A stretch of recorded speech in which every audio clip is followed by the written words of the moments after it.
Il existe différents types de balles de tennis et il n'est pas toujours simple de faire son choix. Nous allons ici vous expliquer les grands principes afin de vous aider à choisir la balle qui vous convient le mieux. Une balle de tennis est composée de 3 éléments.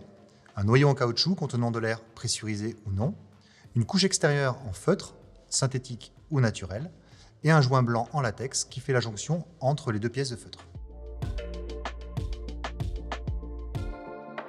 Résistance ou durabilité, c'est la capacité de la balle à garder ses propriétés dans le temps. La hauteur de rebond, c'est la capacité de la balle à rebondir plus ou moins haut. Le rebond dépend de la composition du feutre et du caoutchouc. La vitesse, c'est la capacité de la balle à restituer de la vitesse après le contact avec le cordage. Elle va dépendre de la qualité du caoutchouc. La vivacité dépend de la hauteur de rebond et de la vitesse. Plus la balle rebondit haut et plus elle est rapide, plus elle sera dite vive. Le contrôle de la trajectoire, c'est la capacité du joueur à contrôler la balle de son adversaire. Il existe 3 types de balles. Les balles apprentissage, ce sont les balles plus lentes à destination des enfants ou des adultes débutants. Les balles dites sans pression, ce sont des balles à vitesse standard destinées aux adultes débutants ou au club. Leur noyau ne contient pas de pression. Et les balles pression, ce sont des balles de vitesse également standard, mais destinées aux joueurs confirmés ou experts. Leur noyau contient de l'air sous pression. Commençons par les balles dites apprentissage. Elles sont conçues de manière à apporter une vitesse adaptée au niveau et à l'âge des joueurs. Elles sont classées en 4 niveaux. Tout d'abord, les ballons de baby tennis.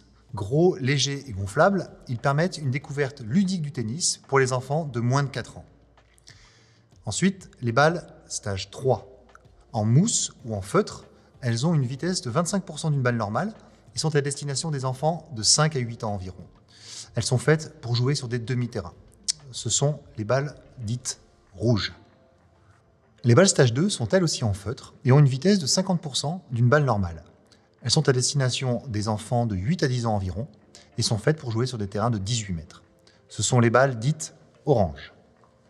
Enfin, les balles stage 1. En feutre, elles ont une vitesse de 75% d'une balle normale et sont à destination des enfants de plus de 9 ans ou des adultes débutants. Elles permettent de jouer plus facilement sur un terrain normal. Ce sont les balles dites point vert. À partir du niveau stage 2, les enfants peuvent être amenés à faire de la compétition.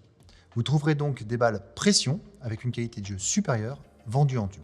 Les balles sans pression ont une hauteur de rebond standard. Elles ont la particularité d'être très durables. Ne contenant pas de pression, il n'y a aucune perte de pression et le rebond est essentiellement assuré par la dureté du noyau. Elles sont destinées aux joueurs loisirs ou débutants recherchant de la durabilité. Elles sont également destinées au club. Les balles pression ont également une hauteur de rebond standard, mais contrairement aux balles sans pression, elles sont pressurisées. Cela signifie qu'un gaz est contenu à l'intérieur du noyau. Elles ont la particularité d'être plus rapides, de mieux prendre les effets et d'avoir une trajectoire plus stable. Cependant, comme le gaz contenu à l'intérieur de la balle peut s'échapper avec le temps, ces balles sont donc moins durables. Elles sont destinées aux joueurs confirmés experts et ce sont les balles utilisées lors des différents tournois.